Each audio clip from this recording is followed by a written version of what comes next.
Okay, this morning we're going to carry on talking about Jeremy Bentham and classical utilitarianism.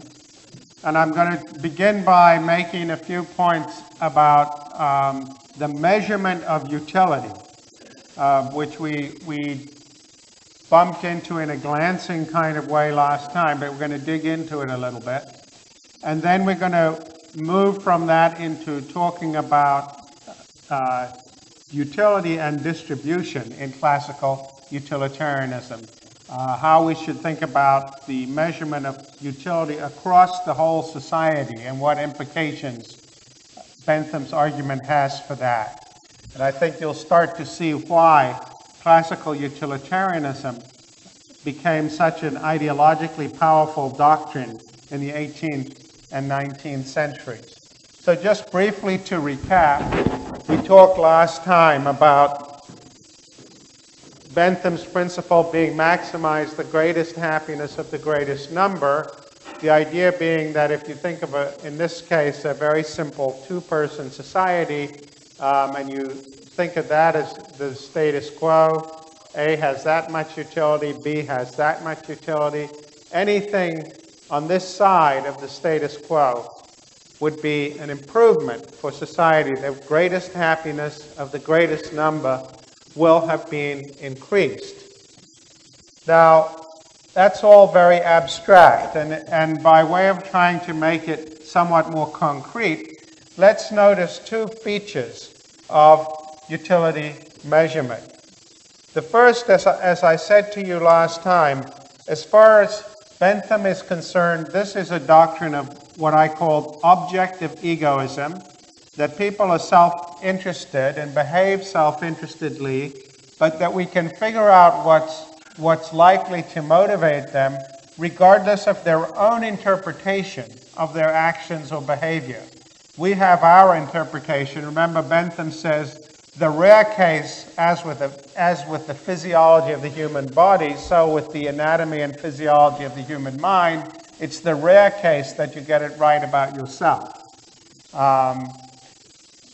And it's the objective scientific calculus that's going to tell us what maximizes people's utility. Now you might say, well, how is that actually going to work? So there are two steps here. The first one is that he thinks all utility is quantifiable. I went through that last time. But the piece I didn't mention is that it follows from that utility is reducible to a single index. And in this case, Bentham's thinking of money. Money is going to be the measure of utility in his scheme. And that means that we could think of these units of utility as having a kind of dollar value. So, anytime you think this doctrine is crude or extreme, remember my point that this is a guy who takes every thought to the logical extreme. But if so, you get one, let's just for simplicity's sake, say one standard international util costs $1. And let's suppose you experience two standard international utils of pain from coming to class. Then I could make you indifferent between coming to class and not coming to class by paying you $2. I could get you to come to class if I paid $3, and I would not get you to come to class if I paid $1, right? And so that's the second point. In the first instance, we say that utility is quantifiable and expressible through money, but then related to that, and as indicated in the example I just gave you, we can work with the doctrine of revealed preference. We can vary the price that we charge admission for the course.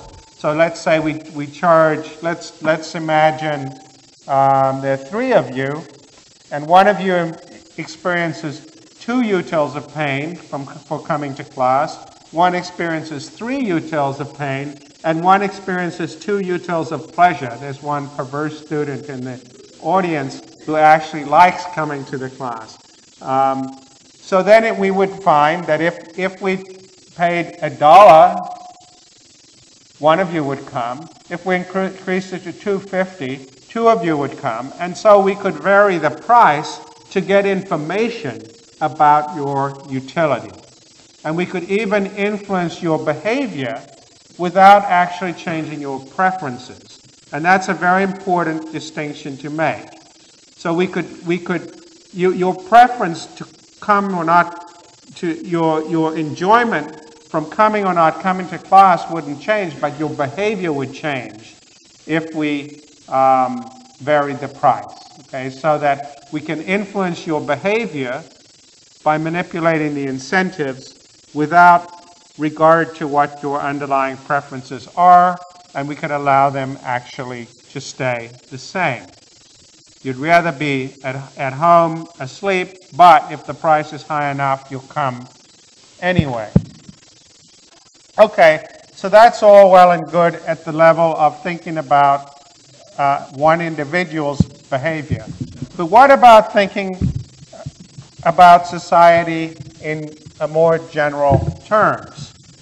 When we talk about utilitarianism in Bentham's system, classical utilitarianism, we see that he operates with these numbers that attach to specific actions or policies, and that we can make comparisons across individuals. So to put this in the jargon of economists, Bentham allows interpersonal comparisons of utility. Bentham allows interpersonal comparisons of utility. We can say that if you take one unit of utility from one person and give it to another person, their utility will go up and the first person's utility is going to go down. Okay, so it's a doctrine of interpersonal comparisons of utility.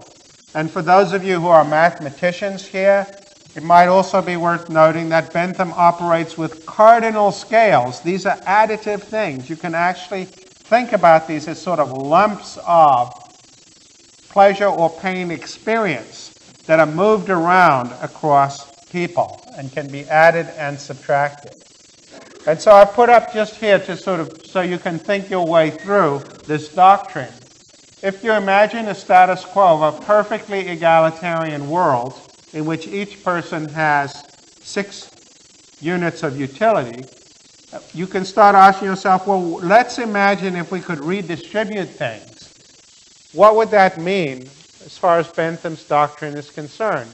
What I've given in this first column as a potential departure from the status quo is the utility monster example we talked about last time. If it turns out Leonid has a vastly superior capacity to experience pleasure than anybody else, then we could get a huge increase in total utility without by taking a lot from B and C and giving it to Leonid. So that would say allow, right? Or we could think of this change from the status quo. We go to a more inegalitarian society, and again, the greatest happiness of the greatest number has increased. We have a world here where there are 18 utils and a world here where there are 19 utils. Or think about this case. We might think of this as a kind of schematization of the Eichmann problem. If the utility that the Aryans gain from practicing genocide and ethnic cleansing against the Jews exceeds the utilities that the Jews lose, there would be no reason under Bentham's doctrine not to do it. Okay, now there's a certain ambiguity in the phrase maximize the greatest happiness of the greatest number, which Bentham never finally resolves. The ambiguity is whether he's saying just maximize the total. So here the total's bigger than 18, here the total's bigger than 18, here the total's bigger than 18. So it's obviously the case that it's preferable on Bentham's scheme to the status quo. Or is he perhaps saying, maximize the utility of the majority, the greatest happiness of the greatest number. The greatest number simply meaning the majority. But in that second interpretation, you could still get highly inegalitarian distributions being judged superior to the status quo. Because if you imagine going from here to here, we've got a majority here experiencing 12 utils of pleasure, and here we have a majority of 2 experiencing 17 potentially utils of pleasure. So there is some ambiguity there as to just what Bentham meant, but most of the time he is taken as having meant just the crude statement, maximize the total amount of utility in the society. And so that nuance between whether we're saying the greatest number means a majority or just the total amount is not something that will detain us any further. Now,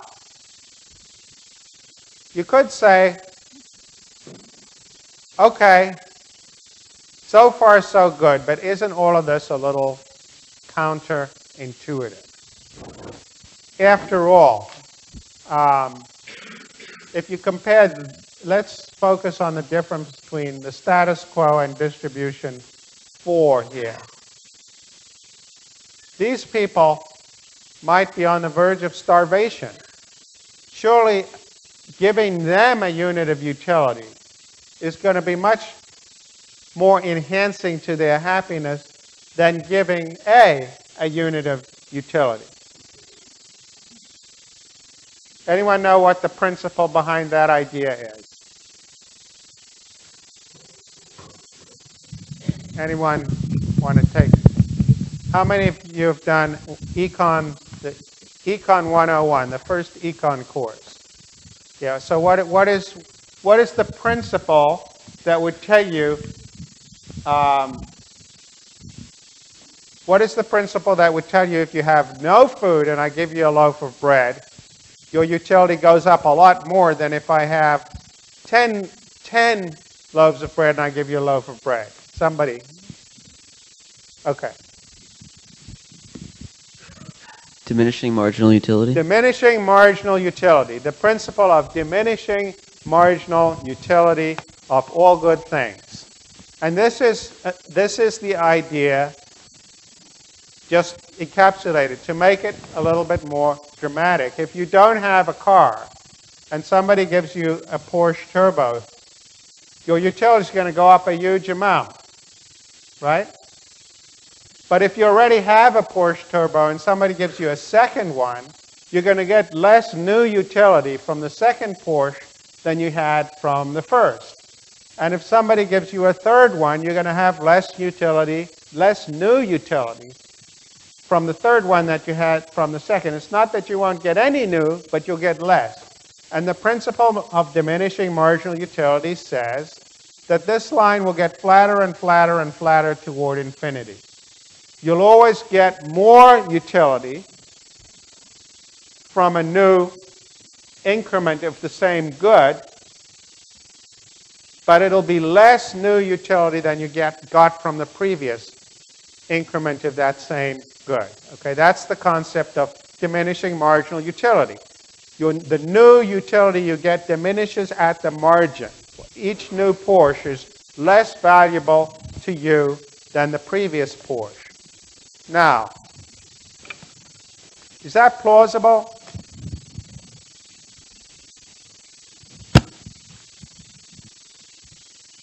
Anyone think there's a problem with that idea?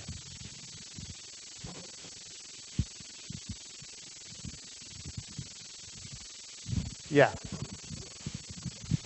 The idea with like shoes, if you're given like one shoe, you're going to get absolutely no utility, but if you're given two shoes, like a right and a left, then maybe you'll get more utility. Okay, so shoes, like if we just kept giving you lots of right shoes, there'd be a problem. Okay, so I think Bentham would have to say it would have to be pairs of shoes, right? And yeah, I guess. Okay, so that's a good, but that's a great example to start us off on this. What else? Anything else anyone might find problematic? Yeah, over here. Well, it just seems that if we're going by diminishing marginal utility, that if you had everyone literally, dirt poor and always starving, if you gave them just a little bit of something, their happiness would increase so much more because it got that much little. But people would still be living in misery, technically. Just explain that a little more. Well, marginal utility is, if you had a little bit of something for the first time, your happiness increases so much more because it's the first time. So if he were to give people very little food or anything at all, and he suddenly gave them a little bit, they'd get really, really happy about it. Yeah. But by this, then also if they were already very wealthy and they got something more, they wouldn't really be happy. So it'd be more beneficial to the utility if they only got a little bit. So they would be very, very happy. Okay, that's a very sophisticated observation. I'm just going to put it to one side and come back to it in about 10 minutes when I start talking about redistribution. Okay. But anything else about, if we're still focusing on one individual, anything else that might be problematic with this notion of diminishing marginal utility over here? Well, let's say you're C. Just because you're rich doesn't mean you don't want to be more rich. And just because you have a certain amount of money doesn't mean more money isn't going to make you equally as happy as it did before. Okay, that's true, but why is it problematic? So I don't know. Well, I think you hit on something really important. There are a lot of people who think that the principle of diminishing marginal utility means that money is less important to people as they have more of it. We say, after we said the principle of diminishing marginal utility of all good things, right? Money is a way of purchasing good things. So your example might be thought to suggest that this implies the more money you have, the less important money is to you. Okay? So you're right, but notice what that means. Does it mean that rich people will care less about money?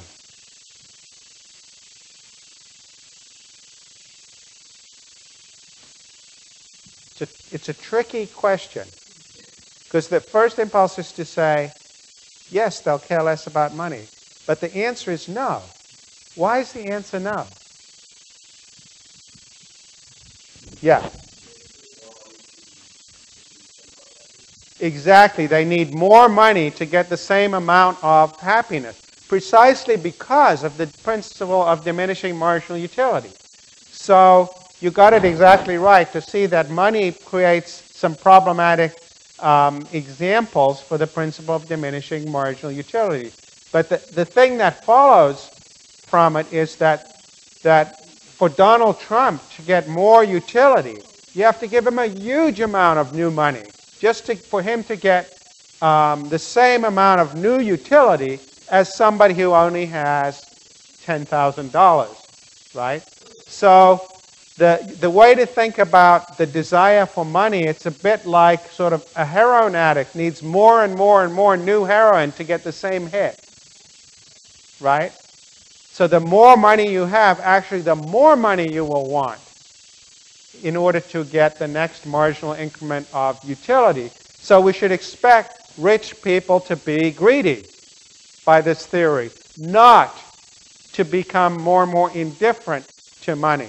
Very important assumption, and a lot of people get that wrong when they think about the principle of diminishing marginal utility. Are there any other examples of this doctrine that might make it seem problematic? Yeah, over there. Well, if I had a second Porsche turbo, I would be just really reckless with it, and I could do whatever I want. Like, I wouldn't have to protect the first Porsche turbo as much. Yeah. But I mean, it's like, there's more you can do with it, right? Yeah. So why is that a problem? Well, then, wouldn't the second car? I mean, like, say if you have like, you have a little bit and you're given a little bit. Your utility goes up, but you really want to protect that little bit. But when you get more, maybe it encourages you to save money. So you wouldn't want the second one. What? Are you saying you wouldn't want the second one? Well, why wouldn't I want? If you had one, and I said I'll give you my one. It's right out there. You wouldn't want it. It's not that I wouldn't want it. You wouldn't be like Jay Leno, who like Right. How many cars does Jay Leno have? Too many. It's not that I wouldn't want it, but maybe the utility for the second one, in some cases, would be more than the utility for the first one, so the curve would be thrown off. Because you want to protect that first one. Like, okay. So I mean, so you don't lose what little you have. Okay, so it's a possibility. Any other examples of where this becomes problematic? I mean, think about beer. One beer increases your utility a lot. The next, and the next, and the 14th, and isn't it going to, at some, or taking an aspirin, isn't it going to, no? What about other values like integrity? If you have a little bit of integrity, and you get some more, but if you have a lot of integrity, a little bit more is still worth an equal amount. So integrity is a great example because once you start putting values like that out there, I think threatens the idea that it's all reducible to a single index, right? Because you can't, having a little bit of integrity is sort of like being a little bit pregnant, right?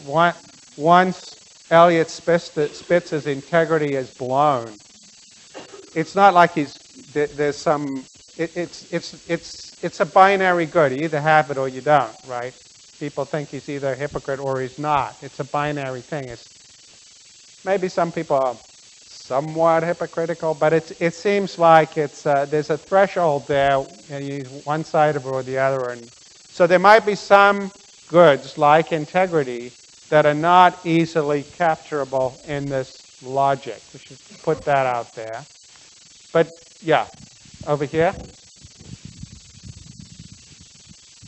What about like health? I mean, health. It's not quite binary, because you can be in medium health, but I think it would be pretty useful to be healthy and then super healthy. Like I just, ad infinitum. Health. The thing about health, it's tricky to actually, less so in our day than Bentham's, it's tricky to think about redistributing health, right? Although, you'll see that we will come up against some pretty bizarre cases. Like if some people are sighted and some people are blind, you could do eye transplants. Should we be transplanting from the sighted to the blind? Arguably, the blind person would gain more utility from getting one eye than the sighted person would lose from losing one eye. So shouldn't we do that?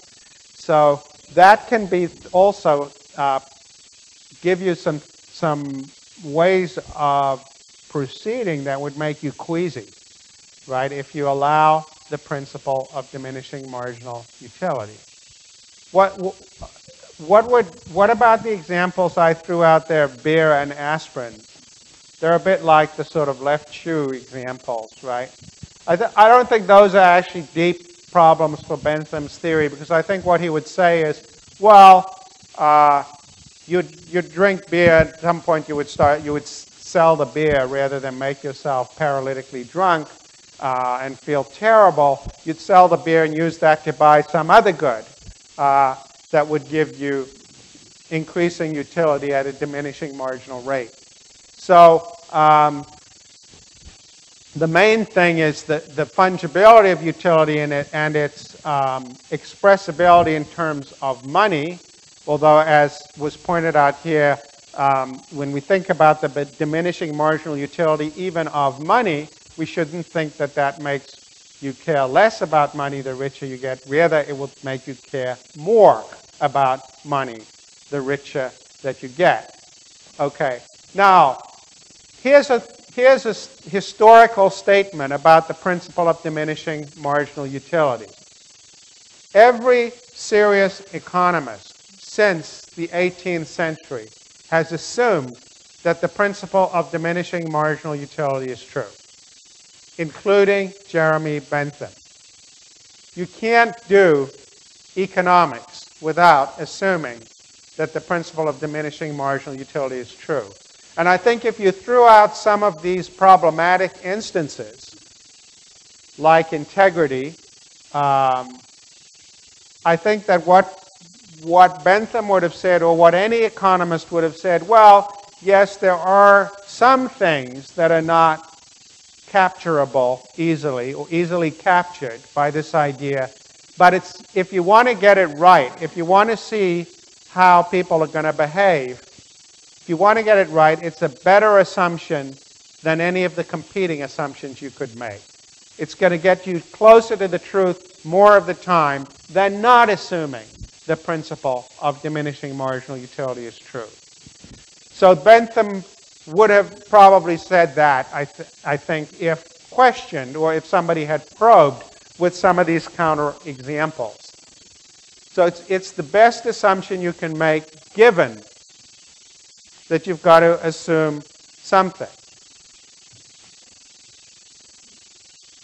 But now I want to come back to the sophisticated point that was made in the middle at the back there a few minutes ago, when you start to think about the utility that people at the bottom of the social order derive from a particular good versus the utility that the people at the top of the social order derive from some particular good.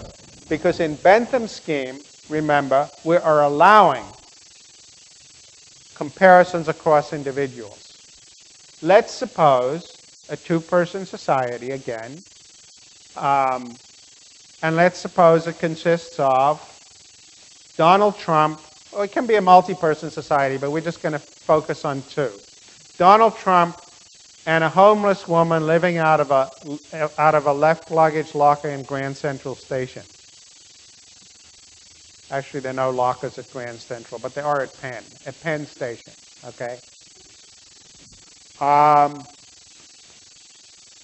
And the question is, should we take $1 from Trump and give it to the bag lady? What should we? Yes? No. How many think yes? Okay. Yeah, almost everybody. Why?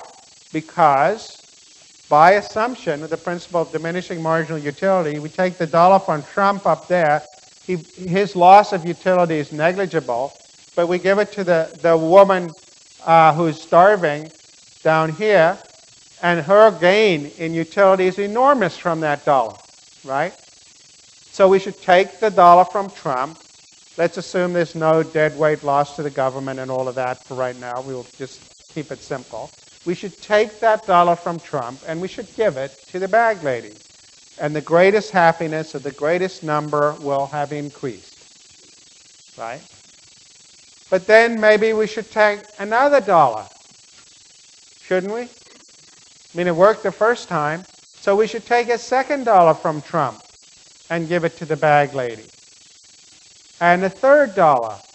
And a fourth $1. When are we going to stop? When are we going to stop? Yep. Yeah, we're going to stop at the point of perfect equality. Right? We're going to keep redistributing until they have the same amount. So now you should be able to start to see why classical utilitarianism was a doctrine that was thought to be profoundly radical and frightening to rich men, because it had this built-in impetus for downward redistribution. You can say, well, there'll be cost, there'll be deadweight loss to the state, and so on, but still, the underlying logic says, take it from Trump and give it to the bag lady, right? At the margin, that's what you should do. And Bentham completely saw that this was an implication of his doctrine. Now, Bentham was a fairly radical guy. He was a supporter of democracy, which was a radical thing at that time. But he wasn't as egalitarian as all that. And he wanted to temper the downward redistribution that flows from his principle. And so he makes a distinction between what he refers to as absolute and practical equality. He says, suppose but a commencement be made by the empowerment of a government of any kind in the design of establishing an absolute equality, that's redistributing to equality, the effect would be that instead of everyone's having an equal share in the sum of the objects of general desire, and in particular the means of subsistence and the matter of abundance, no one would have any share of it at all. Before any division of it could be made, the whole would be destroyed, and destroyed along with it by those by whom, as well as those for the sake of whom, the division had been ordained. He's basically saying, if you want to reduce that to a bumper sticker, he's saying the rich will burn their crops before giving them to the poor. And that is a common argument in politics. It's the sort of reverse of trickle down, right? Trickle down is the notion that you allow inequality because the rich will create more wealth for everybody, right? The pie bigger for everybody. And so the greatest amount of utility is increased by allowing inequality. This is the inverse claim. Bentham's saying, well, yes, in principle, absolute equality would maximize the greatest happiness of the greatest number. But in fact, if a government set out to do that, the rich would rebel. And this is a claim that is often made in everyday politics. So you'll destroy incentives to work is the claim that you'll hear when we have arguments about raising taxes in the run-up to the fall election, right? In the transition to democracy in South Africa, people said the white farmers will destroy their farms before turning them over to the majority. It turned out not to be true. So those examples put on the table, what sort of force does this claim have? It's really an empirical claim. And we don't really know how much the rich will tolerate before burning their crops. Presumably they'll allow some redistributive taxation, but we don't know how much. And a lot of the day-to-day argument of politics turns around how much. So Bentham makes a distinction between absolute and practical equality, and he says we should redistribute to the point of practical equality, but not to the point of absolute equality, because it has redistributing beyond practical equality has this perverse counter trickle-down logic, and that's not going to be acceptable from the standpoint of the principle of utility. Okay. So when you allow both interpersonal comparisons of utility and you assume diminishing marginal utility, utilitarianism becomes a very radical doctrine. You can hedge it in to some extent with claims of this sort, but they are themselves controversial, and you're going to get into a very messy world of macroeconomic predictions and counter-predictions about whether and when you reach this point of practical equality, or when the gains from downward redistribution are offset by the losses from the shrinking of the pie. Now, some of you might have said, well, at the beginning of this course of lectures, Shapiro said every Enlightenment thinker is committed to two postulates.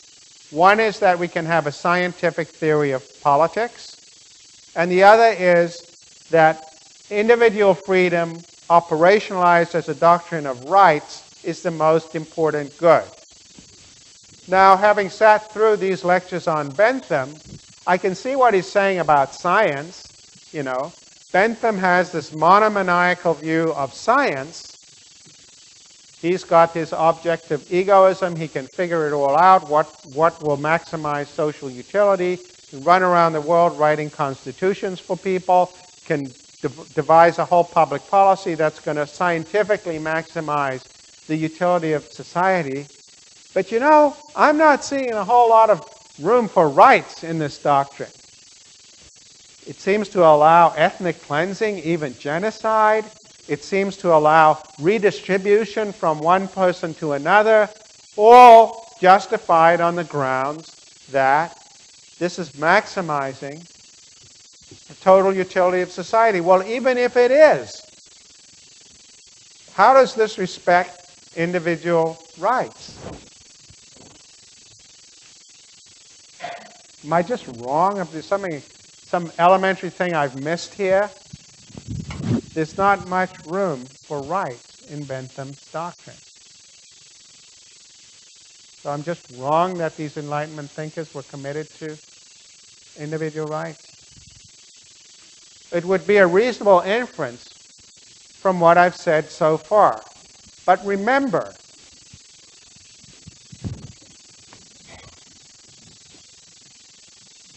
for Bentham, when we try to maximize utility in the society, individual motivation is vital.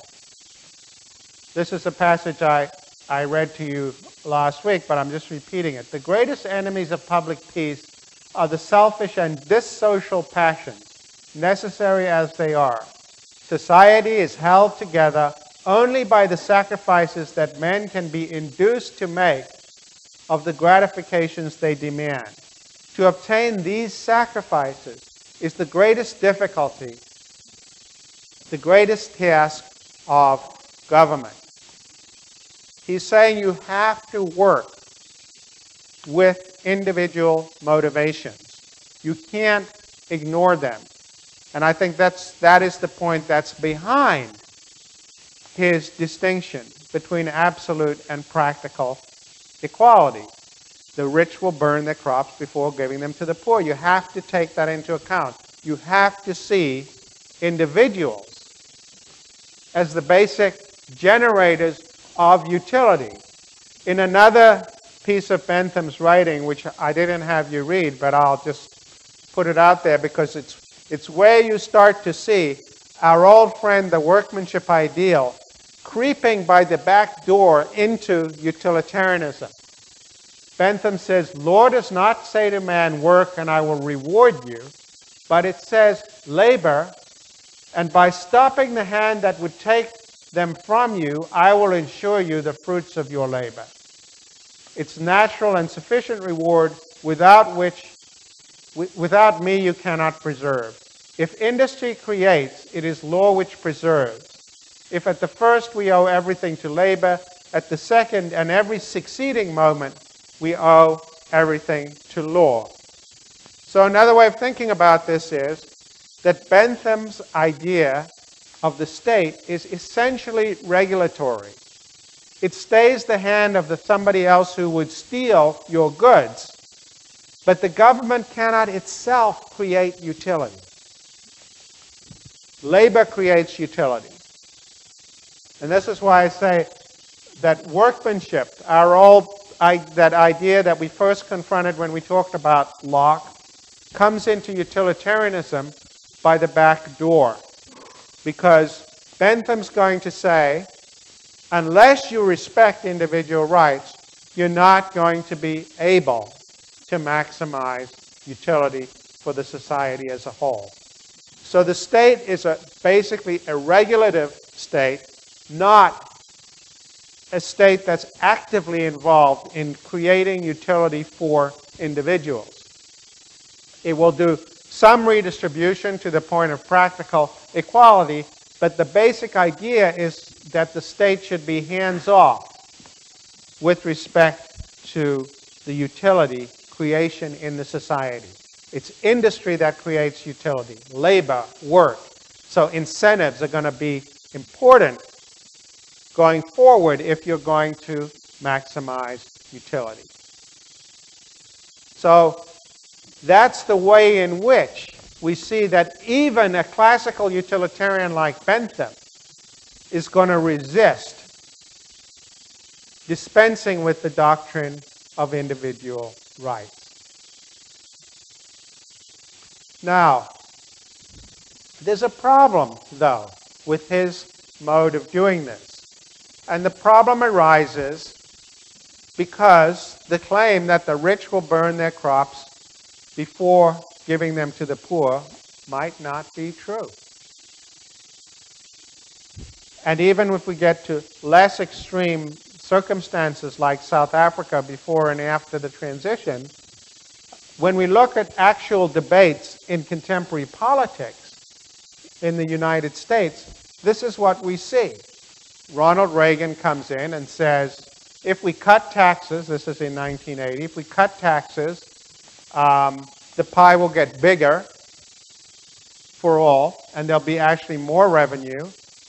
And so utilitarianism says do it. And the Democrats say no, they won't. And it's an empirical argument. And you will find, if you go back now and look at what happened during the 1980s, perfectly credible economists will line up on both sides because they cut the taxes, but, of course, 8 other things happen as well that affect the macroeconomy, right? And disentangling how much the tax cuts were responsible for what happened versus how much many other things that happened were responsible, nobody really knows. Or if you look at the current debate we watched and are watching unfold about the economic stimulus. If the economy turns around between now and November, you know, the Democrats will probably do a lot better than if it doesn't. But, you know, the Republicans will say, well, it would have turned around faster if we hadn't had all this taxation. You know, and Paul Krugman will say, well, it would have turned around even faster if we'd had more taxation. And so a lot of the problem in debating incentives, once you get into the real world of macroeconomic policy making, is that A, you never have the counterfactual. You can't go and rerun history without the stimulus, right, or without the Reagan tax cuts. And B, the sheer complexity, so many other things happen. The price of oil goes up, or the, you know, commodities collapse, or the dollar, or this or that, or the Chinese, you know, revalue, do or don't change the value of their currency, so that when it gets down to it,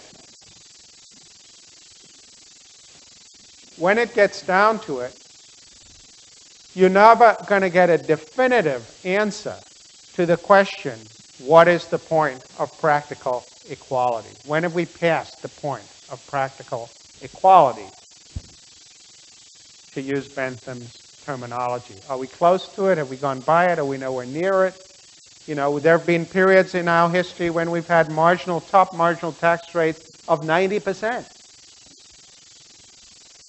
Right? Reagan thought a top marginal tax rate of 40% was beyond the point of practical equality. You're never going to get a definitive resolution of those questions.